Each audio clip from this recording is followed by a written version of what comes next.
The quorum includes the chairman, right? Mr. Gould.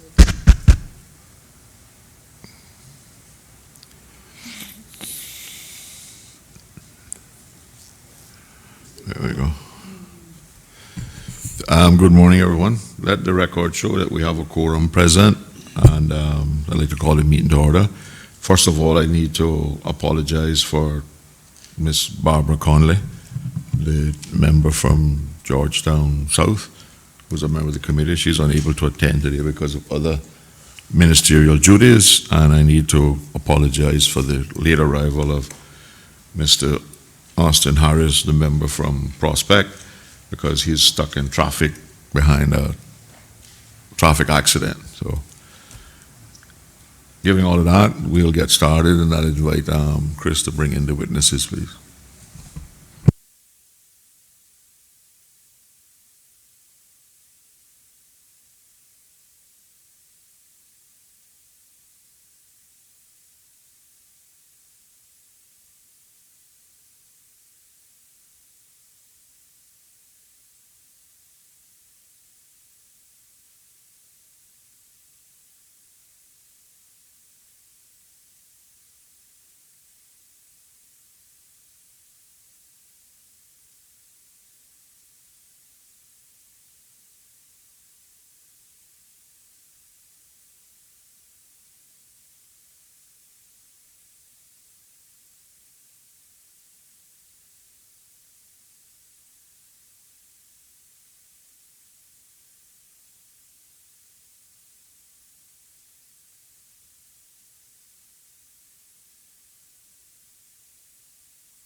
Mr. Gould.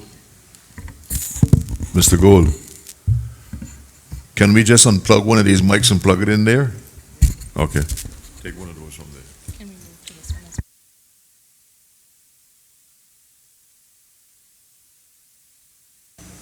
well? Testing.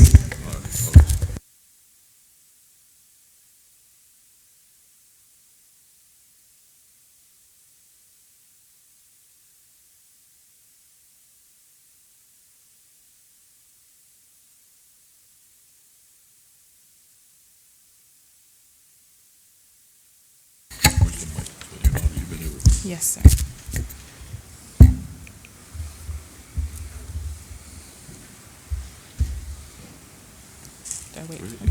I swear, Satanya Cacho, Chief Officer in the Ministry of Education, Youth, Sports, Agriculture, and Lands. I swear by Almighty God that the evidence I shall give to this Honorable Legislative Assembly shall be the truth, the whole truth, and nothing but the truth.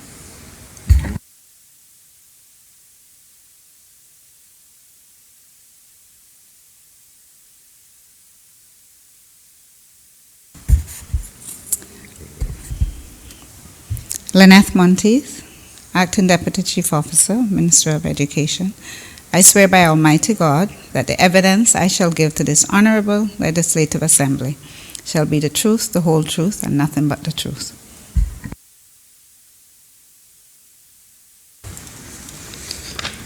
Tammy Banks DaCosta, Acting Director of Education, Department of Education Services. I do solemnly, sincerely, and truly declare and affirm that the evidence I shall give this Honorable Legislative Assembly shall be the truth, the whole truth, and nothing but the truth. Thank you.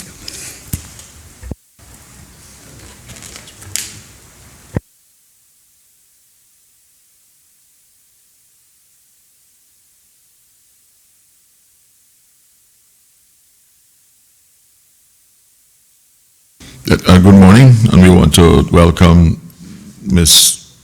Satanya Cacho, the Chief Officer and the Minister of Education, and she's brought with her Ms. Lynette Monteith, who's Acting Deputy Chief Officer for the Ministry, and Ms. Tammy Banks DaCosta, the Acting Director of the Department of Education Services. Thank you all. The rules are that when you answer the first question, you state your full name and the position so that it appears in the record. You don't need to do it each time, just the first time. We'll do our usual thing and have the Auditor General give an overview of the report. Mr. Chairman, members of the Public Accounts Committee, colleagues from within government and my office, good morning and thank you for the opportunity to make some opening remarks. The report we're considering here today is School Education that my office published in November 2019. The performance audit assesses how efficiently and effectively the Ministry of Education is using its resources to maximise student achievement. Our audit looked at government-run schools and focused on four main areas: strategic direction, use of resources, student achievement, and students with special educational needs. I will briefly highlight some of the key findings in relation to each of these areas. The government has identified education as one of its priorities and has a broad strategic outcome for education that's been in place since 2013. However, there's no long-term strategic plan for education, with the last one having expired at the end of 2017, although the Ministry does have some planning that could be used to inform a strategy. Measures are set up as part of the budget process, but these are mostly inputs and outputs, rather than focusing on the outcomes that are to be achieved, and performance against these measures is not monitored or publicly reported. We also found there is no clear link between the government's strategic priorities for education and full employment for Caymanians. The government spent 86 million on education in 2018, making it the largest area of government spend. Since 2014, the government has increased spending on education by 17%. However, there's a need for a better understanding between the use of resources and performance.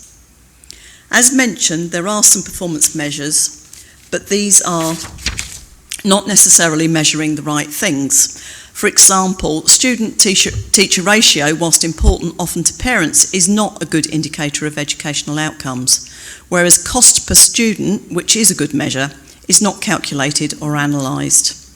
As part of the audit, we calculated the cost per student and found that it varied significantly by school, and this is set out in Exhibit 10 on page 31. We also found the cost per student was high when compared to private schools on Ireland and internationally. On a positive note, student attainment has improved over the five years we reviewed. However, performance fluctuated over this period and there are significant levels of underperformance at both primary and secondary schools, across all subjects and between boys and girls. The government has also identified students with special educational needs as a priority, but there is no national strategy setting out what it expects to achieve. Over the 5 years reviewed, the number of students with special educational needs increased by 19%, and there has been a 49% increase in funding. However, it is not clear if this additional investment has improved outcomes for students with special educational needs. Since 2014, the attainment of primary school students with special educational needs has got worse, whilst Year 12 students with SEN, their performance has improved. Government has accepted all bar one of the 18 recommendations set out in Appendix 3 and plan to start implementing all of these by February 2020. I have with me here today Miss Erin McLean and Adrienne Morenzi, who from my office undertook the work, along with Deputy Auditor General of Performance Audit Angela Cullen. And just before I stop, because I know members of the committee will be interested to know, I just wanted to inform the committee that I'm delighted to say the financial audits for the Education Ministry are now completely up to date, which is a major achievement on behalf of the Ministry. And we're just finalising the reports to those charged with governance. But the years 2015, 2016, 2017 and 2018 all resulted in unqualified audit opinions. Thank you, Mr. Chairman. Thank you, Auditor General. And I would also like to offer our congratulations that the Ministry is now up to date in their accounting.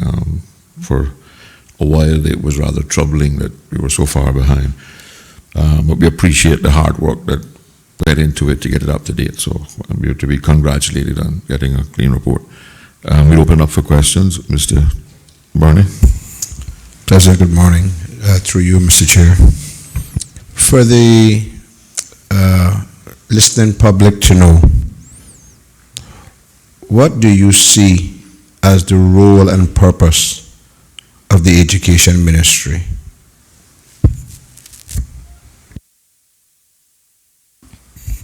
Good morning. Satanya Cacho, Chief Officer, Ministry of Education, Youth, Sports, Agriculture, and Lands. Do you mean in comparison to DES or just generally? General? Okay. So the ministry's goal is to set policy direction for education for both public and private schools, early childhood centers, and post-compulsory education. Ultimately, we're seeking to raise standards in all of those areas.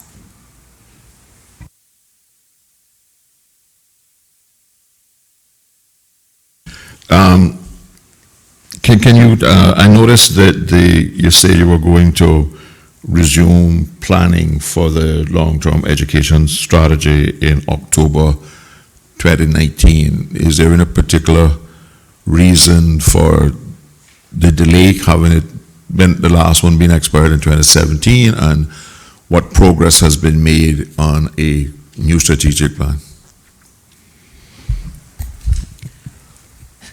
The ministry developed the process to restart the National Strategic Plan in 2017. At that time, I was in the position of Deputy Chief Officer, and we worked on the consultation process that would have been necessary to develop a new strategic plan. It was not taken forward. I am not sure why it was not taken forward at that time. As Chief Officer, we have worked now to put in place during that period a STEM strategy, or science we focused on, which was completed and is being implemented currently. A literacy strategy, which was part of a larger teaching and learning strategy. A numeracy strategy was drafted, and we're in the process of drafting an ECC strategy. We have a family learning strategy drafted and out for consultation currently. A student attainment strategy is being drafted by the Department of Education Services, and that's out for consultation as well.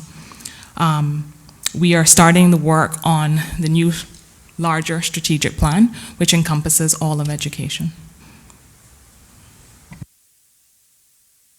You decided to do individual strategies as opposed to doing an overall strategy, and that overall strategy guiding the individual plans. The plan now is that the overall strategy will be guided by the individual plans, or? In the absence of the overall strategy, we focused on specific areas that would have high impact in terms of student performance and achievement. And how was that applied to your budgetary projections? In developing the strategy, there's always budget considerations. What we ask our staff to do is to look to see if those things can be implemented without any impact to government funding, any impact to spending. Most of the time it can be done through reallocation of resources, reallocation of staffing, etc. There are times where additional funding is needed, and we may be able to find that through savings or through requesting additional funds. Does the strategic plan, individual strategic plans, shift from an emphasis on inputs and outputs to outcomes, and how will your outcomes be measured? Yes, this has been an ongoing process for us. It's really a shift kind of in the culture of education in terms of when we are writing strategies, our first sets of drafts that we received talked about what we were going to do rather than what the impact would be on children. We've done a lot of work, Ms. Monteith and Ms. Tammy have, with staff focusing in on that so what? Why are we doing this? If it doesn't have an impact, what's the point? If you can't say this is going to have a measurable impact, what's the point of doing it? And so staff have been asked to rework strategies quite a few times, really to focus on that area. We're currently looking at projects that we've been doing kind of historically and asking that question again, so what? what has been the impact. And if we are not able to pinpoint where historical strategies or projects are impacting student performance and achievement, or some area of their education development, then we're looking to strategically dismiss those to restart others. How is the inspectorate involved?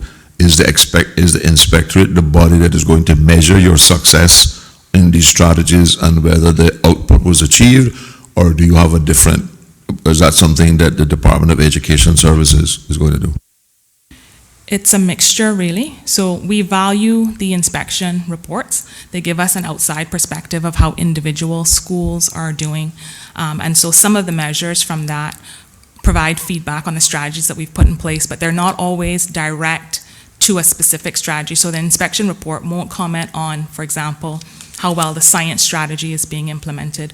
When we develop those strategies, we have monitoring mechanisms already thought out, as well as evaluation mechanisms and those key performance indicators. So in the development of the strategy, that all has to be identified along with success criteria.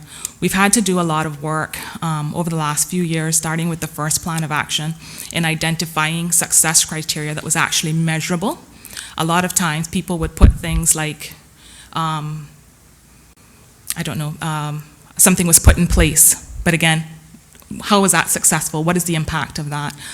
So we do that at the ministry and department level based on the strategy. But that's put in place before it's even implemented. The strategy assigns specific responsibility to some officer or some office to do the monitoring. Yes, sir. When we did the first plan of action in 2014-15, I believe that was when we created the format, the template for the plan of action and all of our strategies, each action point, had to be linked to a specific individual, not a group of individuals, because that created ownership for that action and accountability. So we've stopped with saying things like DES will be responsible for. The actual individual or post is identified for delivering that output or outcome. Is there any likelihood that some of these measures are quantitative and qualitative instead of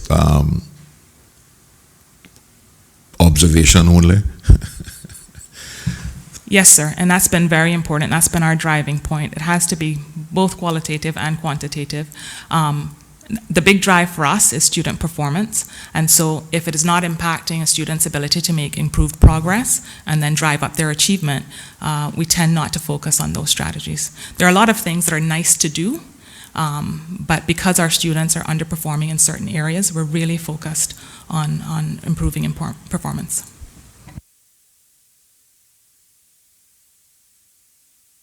One of the recommendations of the Auditor General is recommendation number 2, is that education should publish the education data report on a timely basis, ideally in December by the same year of sitting exams. And you all committed to do that in December 2019. Was that done? Yes, sir, it was done. Okay. And And that'll be ongoing? Yes, sir.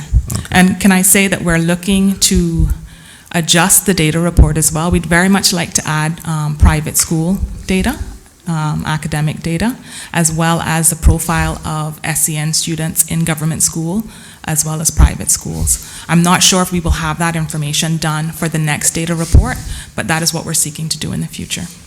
Okay.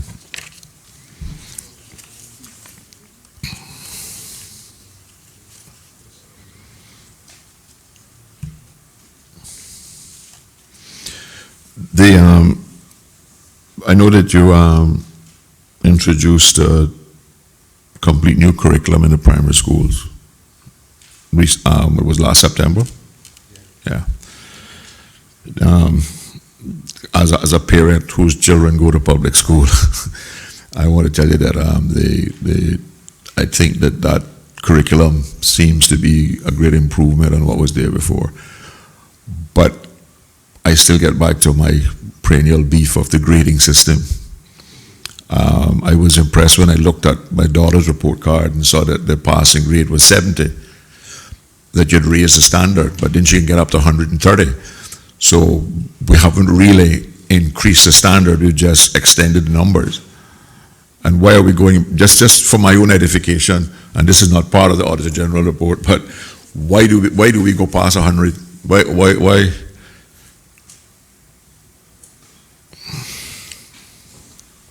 I'll ask Ms. Tammy Hopkins to speak to it. Okay. It's not a percentage score, it's a scale score, but she'll Yeah, I be able know. to speak to it in more detail. But it automatically, when you start using numbers, people like me resort to percentage of 100, if it's even 9 or 10 or whatever it is. So.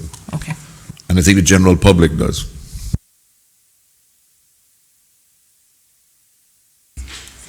Tammy Banks DaCosta, Acting Director, Department of Education Services. We developed a parent handbook to go along with the assessments in order to explain the scoring system. It is based, as Ms. Cacho has said, it's not based on percentage, but rather a scale score with a range between 70 and 130. Traditionally, A, B's, and C's and percentages have been something that persons are familiar with. So a lot of time has gone into to educate and to consult with our teachers and the principals to ensure that that message is out. We do have an assessment strategy as well, and in preparation for that, we outlined if children are falling below 70, because if they remain at a certain point, the target is 100, but if it's 70 and below, it's flagged then that we're looking at those children's needs as well. So that's where you get the range. And is, why go to 70 and 130 as opposed to 50 and 100? What's the numerical significance other than to give the impression that we raise the standard from 50 to 70? I'll just add, sir, that because we are using the curriculum from England, that is the assessment mode that they use, so we've used their assessment modes as well. We've purchased FFT Aspire, which is a software tracking for student grades, and that allows us to, because they use the same score system as England does, it allows us to make direct comparison with students in England that match the profile of our students here, as well as to compare our students to some Caribbean countries as well. So we have those regional as well as international comparisons.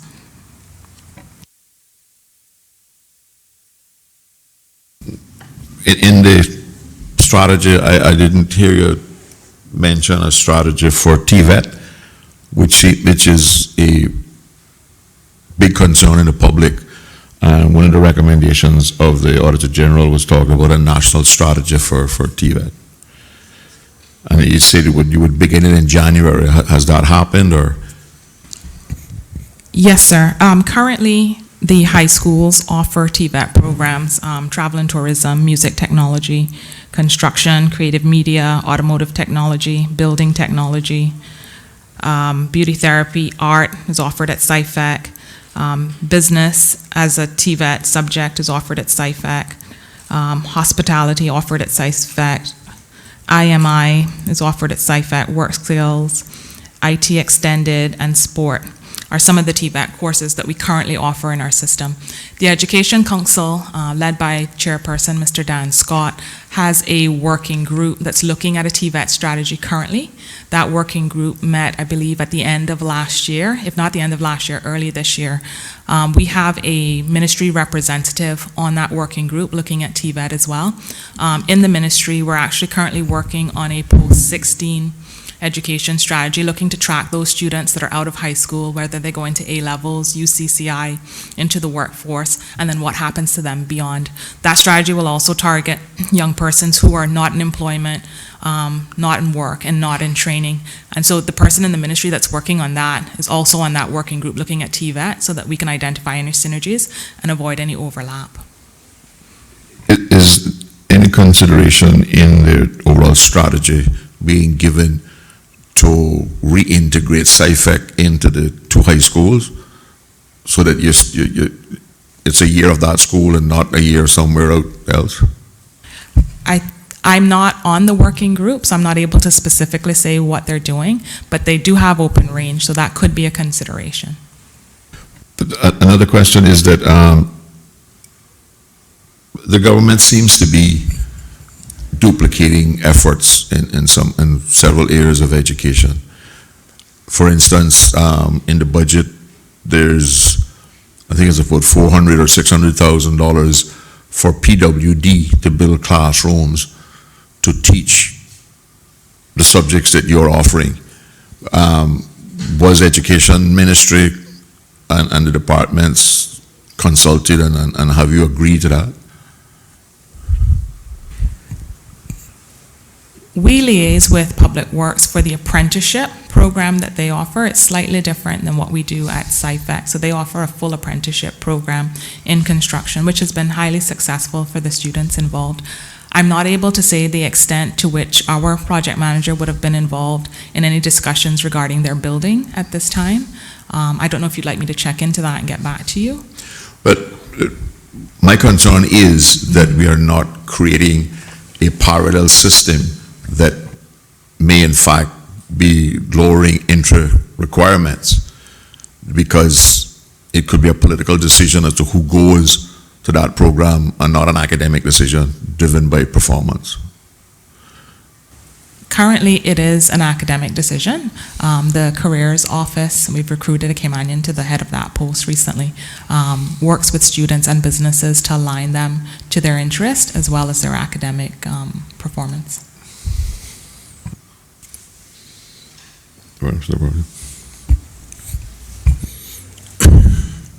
Through you, Mr. Chair.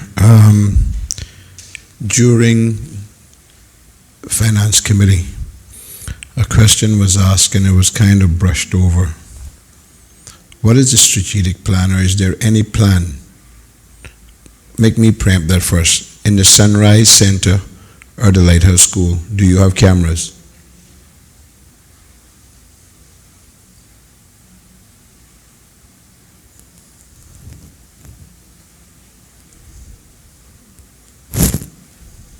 Yes, one of them does, but anyhow, okay. Sorry, sir. The Lighthouse does not, but I'm informed that Sunrise has. Yes, Sunrise does, correct. Being former teachers, at least two of you, I don't know the third lady, whether she was a teacher or not, two of you were former teachers. I don't know if this inspection regime went on at the time when you guys were there, you ladies were there. When the inspectors come, some of the performances I see for that day is beautiful. I've taken it upon myself to ask 16 teachers from 4 different schools, would you mind a camera in your room? Of the 16, 13 said, no. I asked why. A few of them said, it protects us because we don't feel protected by the law that was passed a few years ago. A few said it protects the children, but almost unanimously they said we have nothing to hide. Is there any serious thought being put in to putting cameras in these classrooms for the 3 purposes I have just outlined? 1, protect the teachers, because I know last year we had a case in West Bay where the teacher was lied upon. The police, the second day after the case started, told me the boys admitted that they lied. But yet, for almost 2 to 3 weeks, that teacher had to show up at the education department and sit down like a last year calf, look up in everybody's face all day long. And she was a good teacher, and it affected kids from her class, because some of the parents, why I became so well aware, because the parents were reporting to me how their children were reacting and behaving. That was one, to protect the teacher. Now there's been cases where children have been grabbed, and there's people try to cover up. But most of all, you can tune in at any time and watch a lesson to see if those teachers are preparing their plans properly, go in with a lesson plan and following the curriculum at any time. Any thought being put into seriously putting cameras in the classrooms?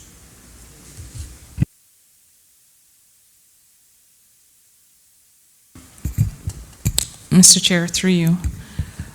Some work has occurred into looking into cameras for some of our classrooms, but more work has to be done.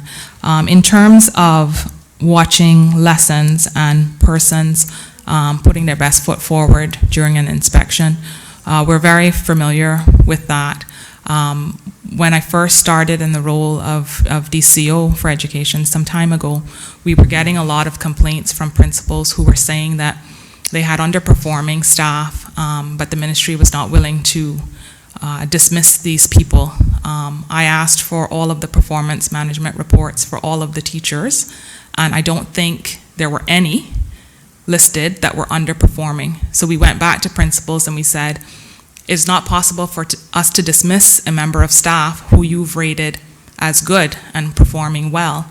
If someone is underperforming, then we have to put a support plan in place to assist them, but we have to be very honest with that person about their performance, because their performance affects 28 or up to 28 children in their class. We've moved to improve the performance management process so that it does not just include formal observations. So it should include walkthroughs as well. So principals just walking into classes and observing lessons that are not scheduled. Because at those times, sometimes you see moments of brilliance and sometimes you see moments of weakness, and that needs to be captured as well. In addition, we introduced termly data meetings where we look at, DS team goes into every single school, they meet with the principal and their senior management team, and they look at the performance data for every single class, and they compare that with the performance management scores of those teachers, and they ask questions like, if this teacher has been given a grade 4, which is above average, and they have 10 students who have not made progress or have gone back, please explain to me your rationale. And those challenges have created a system where we're now having underperforming teachers being scored appropriately, and we are able to move to dismissal for underperformance or put in support plans, and persons improve. Most of the time, I believe, persons improve their practice once support is provided. And so that's what we've done in terms of not just having that one-off, because anybody would put their best foot forward for an evaluation. Protecting children is our key priority. It's health and safety first, even before education standards. Over the last few years, we've invested heavily in child protection training for all of our staff. We have an officer in the ministry, and we had an officer in DS who were leading that process. That has resulted in an increase in reports of child protection matters. Not all child protection matters go through formal processing, but we have, through law, the responsibility to report. But the cameras are something that we have started to look into.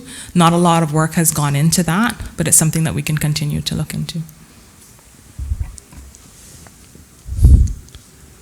Could you, by any chance, are you able to give a time, say, okay, give us 2, 3, 4 months that we can possibly make a report that we see where we have to go, where we could go? Is it 6 months? Just some kind of time limit? Do you think you could? Yes, sir. Mr. Chair, through you, I've been told by the beginning of the school year we should have a brief done about the viability of putting cameras in the classrooms. Thank you. One of the recommendations of the Auditor General concerning the Scholarship Secretariat, and you committed to begin the progress in January. How are you proposing to link the grant of scholarships to work permit? Because we have the best manpower statistics in the world. It's called a work permit, right? And secondly, is there a consideration being given by government to first offer scholarships for government's needs, and that those people we will return to bonding the people who government gives scholarships to for government needs to 3 and 5 years, as we used to do years and years ago. When I went to win a government scholarship, I knew I had to come back and work for government for 6 years to pay off my scholarship. but I also knew that I didn't have to fight for a job. I had a job, right? And when we moved away from that, it seems that a lot of the people coming back qualified are having much greater difficulty finding jobs. Is there any consideration being given to linking the scholarships that government grants to specific government needs?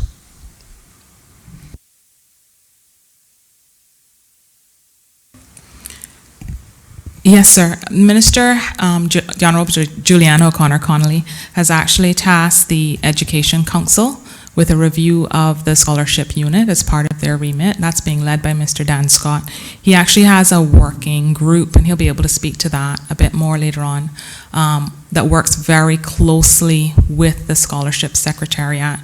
Over the last 2 years, we've spent quite a bit of time re-engineering our staffing, not just in scholarship, but across the ministry and the DES, to ensure that we have the right people in the right places. And we now have a new scholarship manager who has been doing an excellent job of cleaning the data, simplifying the process, improving communications to stakeholders. I know that the Scholarship Secretariat working group has been looking at the scholarship policy and refining that with recommendations that are coming up to the minister shortly. Mr. Scott would be able to give you additional details on that. This afternoon. Yes, sir. Is there any, in that review process, the minister looked at the possibility of capturing all of the scholarships that are legally required? For instance, every business staffing plan has with it a complement of scholarships that should be granted. Is the minister looking at a way to capture those funds and bring them into the Secretariat so that we can ascertain quite readily whether the company has complied with the business staffing plan because it gives the Education Council the money every January to fund scholarships? I want to be very careful not to speak on behalf of my minister. I will say she is very keen to nation build. She has mentioned in public forums that she would like to see the amount of scholarships increase so students can access universities that have higher ratings. She's spoken publicly about having a Cayman Scholar Award, which is a unlimited amount, so if a student gets into a very high-performing university, Yale, Harvard, etc., that there is no cap on the amount of funding that they get. I know these are her thoughts and wishes. How far we've gotten, or the council has gotten with progressing that, I'm not sure of at this time. You'll be in a position to answer this. Has the government provided the level of scholarship funding for 2020 and 2021 that was requested by the Scholarship Secretariat through your ministry, or was it reduced? The amount for scholarships was reduced for 2020 with the understanding that based on the number of scholarships that we received and that met the criteria and were approved, that we could go back to Cabinet and ask for additional funding to cover those students. Through you, Mr. Chair, it's been something that's been going on for years, and you all just inherited it, but it's still going on because I know 3 students. We all know when they have to be back to school. Why is it that continuously, year after year, the first month in school, sometimes they have not received their scholarship money? That's a major concern to a lot of our students. What can be done to alleviate that, or is anything being done to alleviate this major problem? Mr. Chair, through you, that was a problem we identified and the Education Council identified. The new scholarship manager has been working very hard with the staff there to reduce the amount of paperwork that's required, to simplify the checks and balances so that checks could be issued on time. And we've seen an improvement in that over the last I would say last year.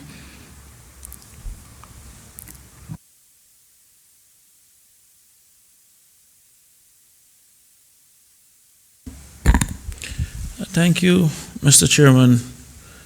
I have gone through the Auditor General's report, and the one place where most of my concern comes from is on and the Auditor General briefly had mentioned it in her report, was the Cayman Islands Government Office of Education Standards Annual Report 2019, entitled Every School a Good School. This was tabled in the LA. At the end of the day, Mr. Chairman, regardless of what it is we do, this is pretty much an end result in terms of what comes out at the end of each school. This is the report card for all the schools. This is a separate department from the Ministry of Education, and it evaluates the performance of each school. Just for the listening public, and just to preamble it so they can understand where my question is coming from. They basically look at 7 standards when they're assessing schools' performance, and those standards are students' achievement in English, mathematics, and science, students' personal and social development, teaching, learning, and assessment, the curriculum, health, safety, support, and guidance, leadership and management, overall performance. This report covered 25 schools in both the public and the private sector. And they basically developed 4 grading systems to evaluate the schools. The first one being excellent, schools that achieve exceptionally high quality of performance or practice. Then there's good, the expected level for every school in the Cayman Islands, both public and private. Satisfactory, the minimum level of quality required for the Cayman Islands. All key aspects of performance and practice in every school should meet or exceed this level. And then weak, quality not yet at the level acceptable for schools in the Cayman Islands. Schools will be expected to take urgent measures to improve the quality of any aspect of their performance or practice that is judged at this level. For ease of the public, Mr. Chairman, of the 25 schools, only 1, and I'll just go down there, it's not that much, but I guess for people who have their kids in the private schools also, I guess they would like to know how those schools are basically performing. Little Trotters Farm and Nursery, it's a private school, and it was actually rated excellent. And I must note that it was the only school of the 25 that was rated excellent. There were 5 schools that were rated good. Private school, Cayman Prep and High School, Island Montessori, Starfish Village, Lighthouse School, and Montessori by the Sea. Lighthouse School, I'm glad to see, as a public school, and it was the only public school that was actually rated good. Then of the schools that were rated satisfactory, there were actually a total of 12 of those. And those 12 schools are Prospect Primary School, Grace Christian Academy, St. George's Preschool, Creek and Spot Bay Primary School, Lehman Escott High School, Tiny Tots Academy, West End Primary School, First Baptist Christian, Discovery Kids, Little Cayman ES, Just for Kids, and John Gray High School. I think ES is early start or something like that. And then there were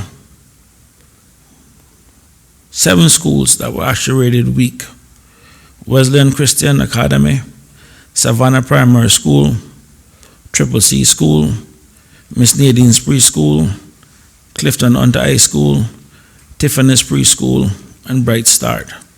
So there is a mixture of public and private schools, Mr. Chairman. And the one question that really I have is, on the report they had mentioned that they did a follow-through inspections for some of the schools that were basically not excellent or good, just as a follow-through inspection. And I couldn't help but notice, just in terms of the progress that was made, Creek and Spot Bay Primary School, the progress was deemed satisfactory. Edna Mall Primary School, the progress was deemed satisfactory. Prospect Primary School, the progress was deemed satisfactory. Red Bay Primary School, the progress was rated good. Savannah Primary School, it was rated satisfactory. West End Primary School, the progress was rated good. Bordentown Primary School, the progress was rated satisfactory. Georgetown Primary School, the progress in January 2018 was rated weak. They went back again in September 2018 to check again. It was still rated weak. And then they went back again in April 2019 and it was rated satisfactory.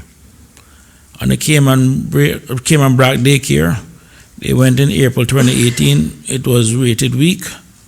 They went back again in October 2018 for Cayman Brack Daycare, it went up to satisfactory. East End Primary School in March 2018 was rated satisfactory, and it went back in November 2018, it was rated satisfactory. Clifton Hunt High School, follow-through inspection was done in March 29, it was rated weak. Tiffany's Preschool in April 2019, the progress was rated weak. In Sir John A. Comba High School, they went in April 2018, the progress was rated weak. They went back in January 2019, the progress was rated weak. And Bright Star Learning Center in May 2019 was rated satisfactory. The one thing, Mr. Chairman, that really matters to me is, and going back to the Auditor General's report, we have all the various inputs, but at the end of the day, this is the outcome. This is really what goes in and measures the performance. And I do recognize, Mr. Chairman, that ultimately the policy and everything is something that this committee can't deal with, so there is a policy issue which we'll have to deal with at the larger meeting of the Legislative Assembly to direct those policy issues to the Minister. That is something the Chief Officer is not constitutionally required to answer, and this committee constitutionally cannot get into policy, but rather value for money. So I say all of that, Mr. Chairman, just to ask one question. When can we realistically expect, for one, a long-term education strategic plan to be completed, and two, when can we expect this report, the results of that comes in this report, have most schools at least good or excellent, and not most schools being in the lower rating of satisfactory or weak? When can, and that's all that's the only question I have for the witnesses here today this morning. Thank you.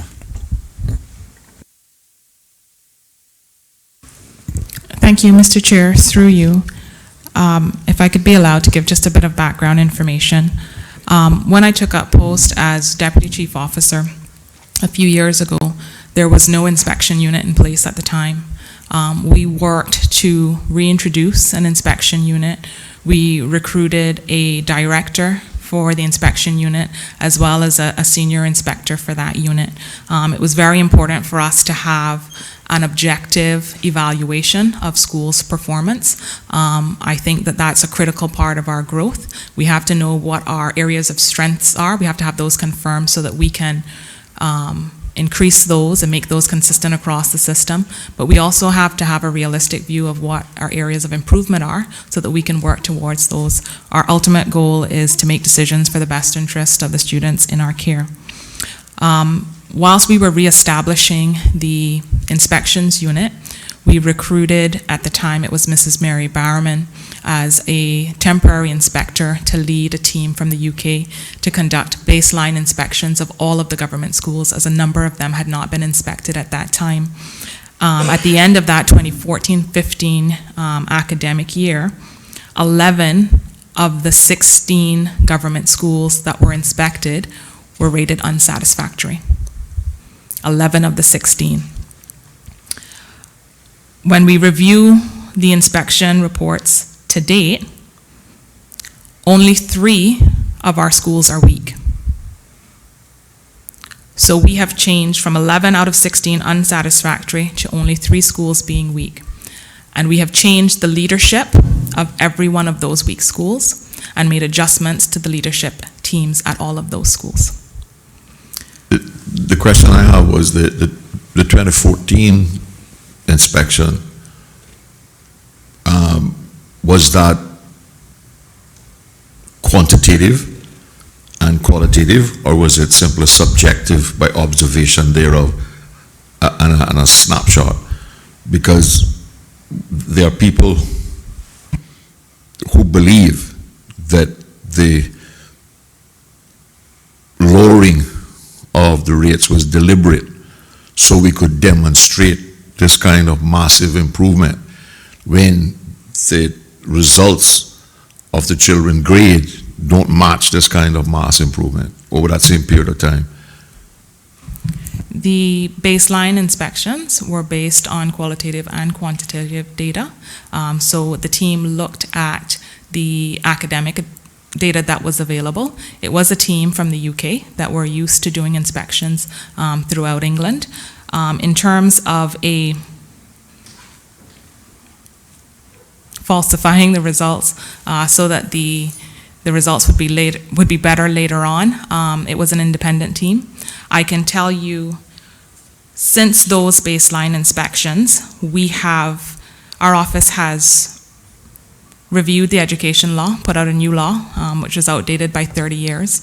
We did the education regulations, put those in place for the first time. We created annual plan of actions with all of the school principals, and that was the first time, to my knowledge, that all principals of every government school were brought into one room, and we had a hard look at what the issues were in our system. We narrowed those issues down to 3, and we built a plan around those, and that has continued annually. That has evolved now for principals working with their own teams to do plan of action within their own schools to capture the outcomes of the inspection reports and to have detailed action plans for how they address those recommendations. Our plan of actions were evaluated by Dr. Avis Glaze, a renowned Canadian educator, and she gave us quite a lot of praise. I won't quote what she said for the quality of those plans and what we aspired to achieve. We reformed our performance management system, like I said, to review student assessment data on a termly basis, and that's the entire DES team looking at standards with principals and with senior leaders, looking at SEN data, looking at staff performance data, digging deep, asking questions about the type of data provided, the quality of data, and student progress across each term. We've changed that this year, so that's every 6 weeks and not every term. During that time, we implemented a series of leadership training. We implemented a succession plan so that our leaders took responsibility for the achievement of the children in their school, including those with SEN. We hired a STEM specialist because that was a core area subject that wasn't being addressed at the time. We introduced a science strategy, like I said. We included the P.A.C. interventions, was focused on behavior and low-level disruptive behaviors in the classroom, which had the highest impact on student performance. We focused on learning interventions. Research shows that learning interventions has one of the highest impacts on student performance. We simplified our response to schools. Rather than us rolling out 25 different initiatives, we use the visible learning model, which looks at hundreds, if not thousands, of research on education and student performance and narrows it down to effect size. So what interventions in education have the most impact, so that we weren't wasting our time doing things that had very little impact. We've tracked the top 5 high impact initiatives that research have shown and aligned all of our work to those 5 high impact initiatives because, like I said, we asked that question, so what?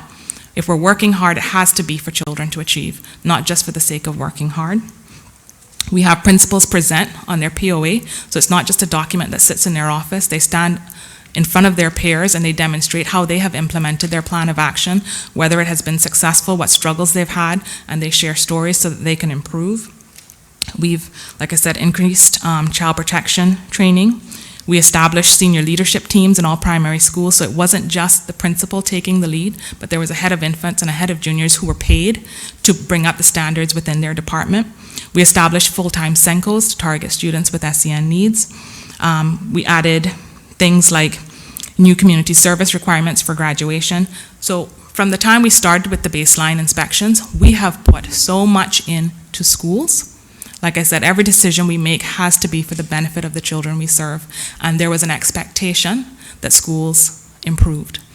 We have set the standard higher. Schools now have 2 years to get it good in their inspection report. That is our standard, that is our baseline. We will continue to implement initiatives that are research-based and proven to raise standards. We will continue to drive those areas. But it's not by accident that they've improved, it is through strategy and hard work. I know. Yeah. I can only tell you my personal experience with your inspectors. They decided to have a meeting for parents in Northside at 6 o'clock on a Friday evening. Now that could only be for one reason, because they didn't want anybody to come, right? But 2 parents showed up, and they could not demonstrate, to my satisfaction, any qualitative or quantitative analysis that was going on. Everything that they told me and the other parent about was totally subjective. That's why I asked the question, right?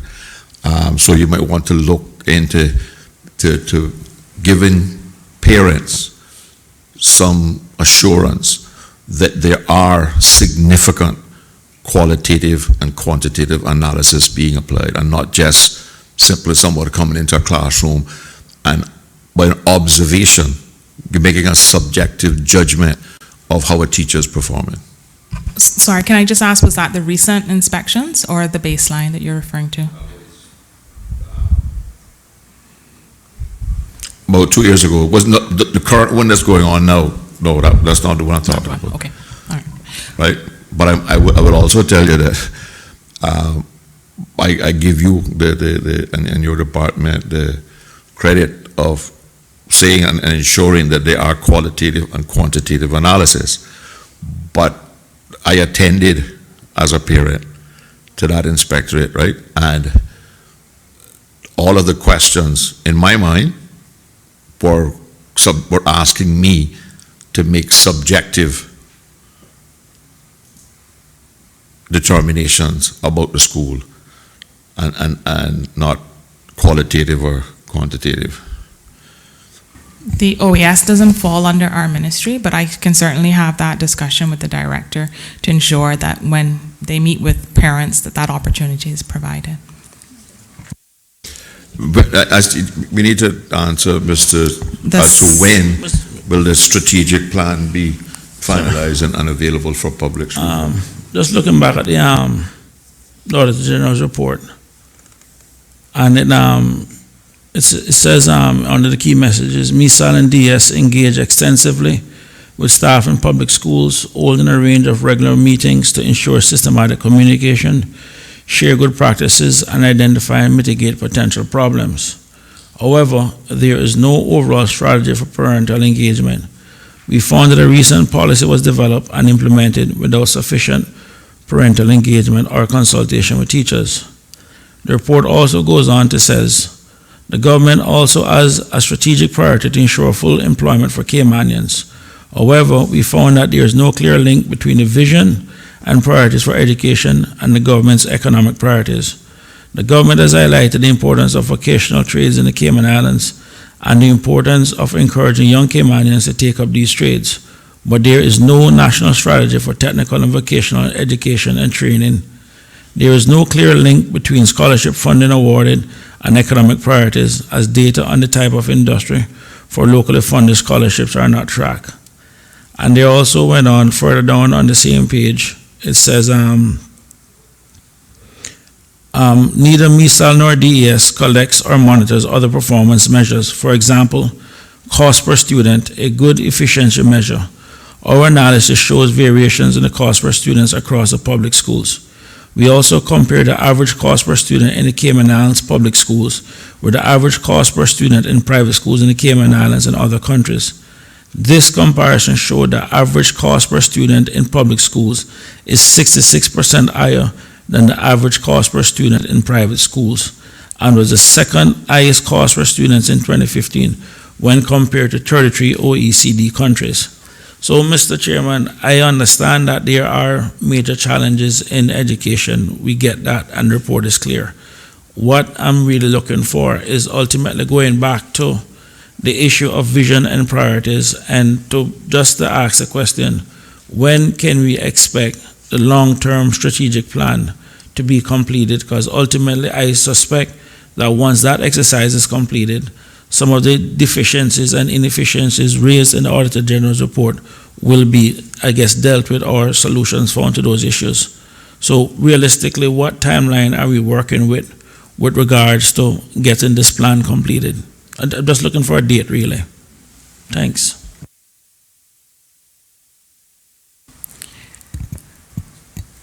We have to work in collaboration with our minister to set the date. We've started the groundwork for the strategic plan. I'm not able to give you a date at this time. But we're not looking to go beyond this budget cycle without an overall strategic plan, are we?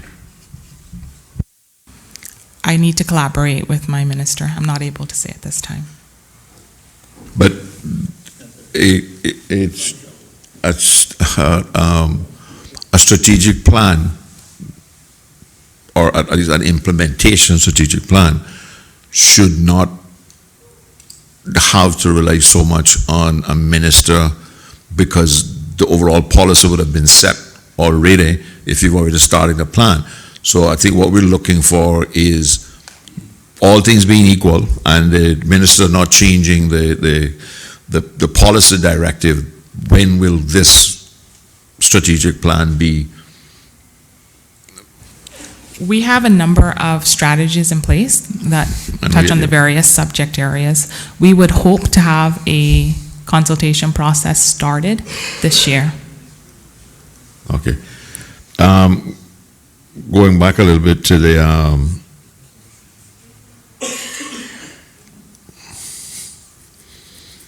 but I got to know what I just I lost my train of thought.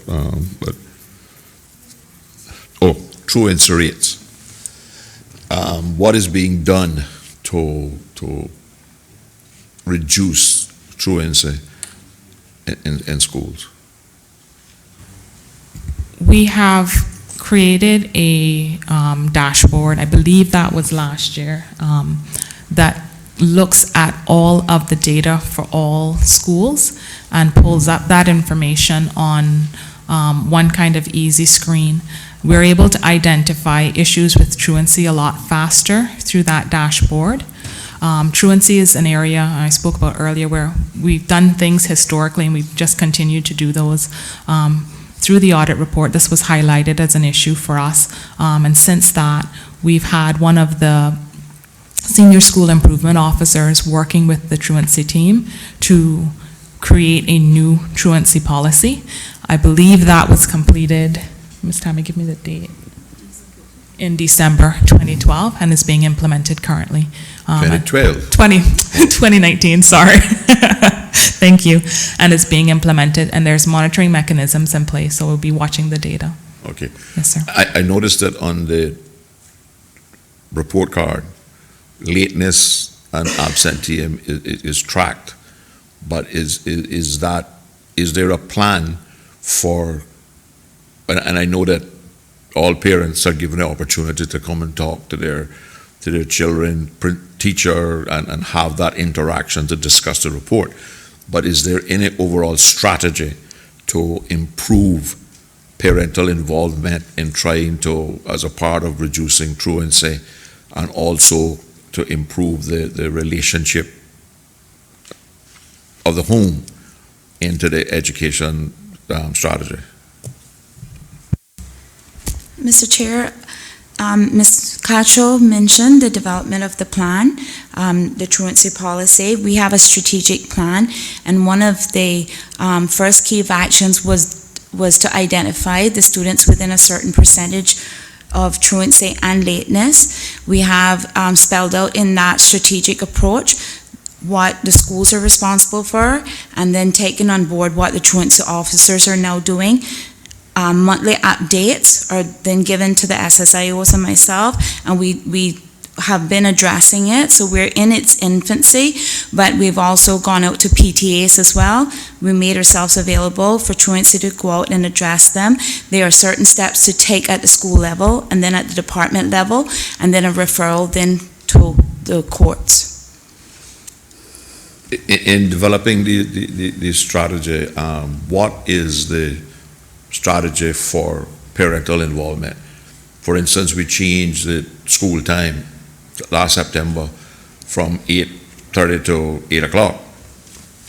I don't recall any publicity or any notice to parents coming out with the children report card at the end of term that school was now going to start at 8 o'clock rather than 8:30. Mr. Chair, at the end of the school year, when we did our consultations with the schools, and based on the new curriculum implementation, the decision was taken to increase. A letter did go out informing parents in June 2019 as the key changes, and one of them was the 8 a.m. start. I just want to, Just out of interest, how was that letter distributed? Was it Disseminated through the principal, sir. Okay, because I don't recall getting such a letter. I'm not saying I didn't get it now, but I don't. Yeah. Certainly when it been related to the time. I just want to add a comment to that. Several of the private schools that have received good ratings during the inspections actually start school at 8 o'clock. By starting at 8:30, our students were losing out on over 3 weeks of additional instructional time, and that was one of the reasons for that change. So I just wanted to share that. I can tell you, coming from north side in traffic, if you had went to 9 o'clock and 4, I believe the traffic situation would have been substantially different. But anyway, that's for another day. Mr. Chair, through you. I have 3 or 4 messages on my phone from parents. Do you have any type of cultural training when you bring in these teachers from especially the UK? Perfect example. There's one particular case, individual. Parents are standing there talking to the teacher about the report by the kids. Individual walks in, says nothing to the parents. Just goes in, and they say she ill-mannered. And I have no problem showing you what was said, but this is a regular thing now that's happening. I've been told the individual is half decent at the job, but definitely needs a lesson in local manners. And it is aggravating, it's very difficult to get the best, and these are parents who are showing up. When you have parents that are showing up, and as you all know, the parents that don't show up is our main problem. So when you have parents that are showing up, we want to work with them and make them feel that we care or something is right. So it's something that has to be done and done quickly with these situations.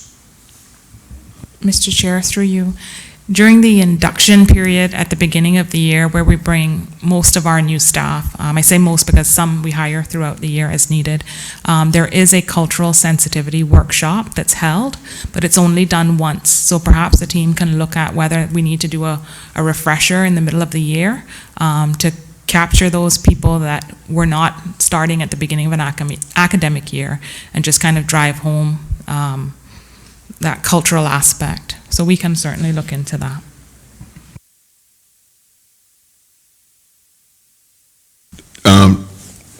Are some of your SEN provisions for school limited by resources because you didn't get the funding that was asked for, and why schools are sharing SENs, and oftentimes there may be a chance when the time that you actually need the SEN intervention, the particular qualified person that's the day they're at another school. Is there a reason? Is it because of resources being allocated to you, or are you making a judgment call that is an adequate provision to have certain schools sharing SEN, even PE teachers, right?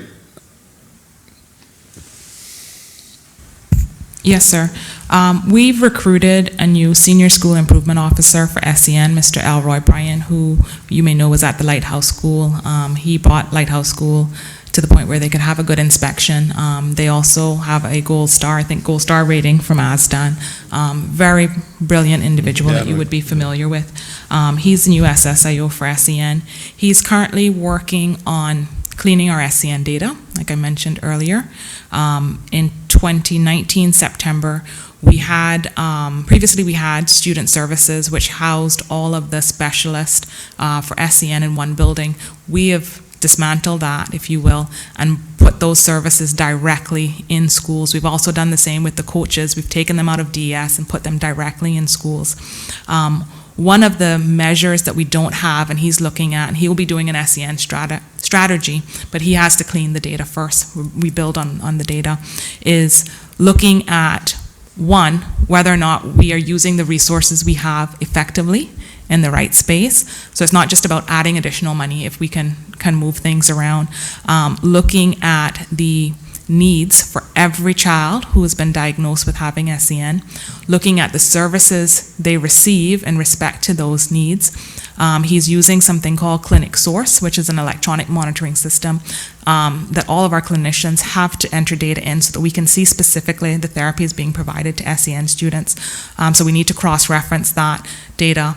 Then at that point, we'll be able to see where the gaps are and why those gaps exist, whether that is we need additional funding or whether that is we are not making the best use of the funding we have now. I'm a strong believer that if you just throw more money at things, it doesn't always improve it. We have to look internally at our own systems. But I'm also a strong believer that if it's one person, you need a person, right? You need at least the same amount of resources if it's one, if it's five. So he's looking at that. And then we look at it and say, because there's only five, well, maybe the person only needs to be here 1/2 a day a week. Then you're leaving yourself exposed for 9 other half a days for the week, and that's probably when that SEN intervention is needed, but the person is not there. So I think we may need to get to where people are actually available at the school level. I certainly support taking them out of DES, putting them in the schools. I would just say we've shifted from a model where staff was allocated based on numbers to a model based on need, but cleaning that data is a critical part of that process. But yes, sir, we're on the same page. When you say cleaning the data, you're also talking about the cleaning up the diagnostic process. That is a part of his review process, yes, sir.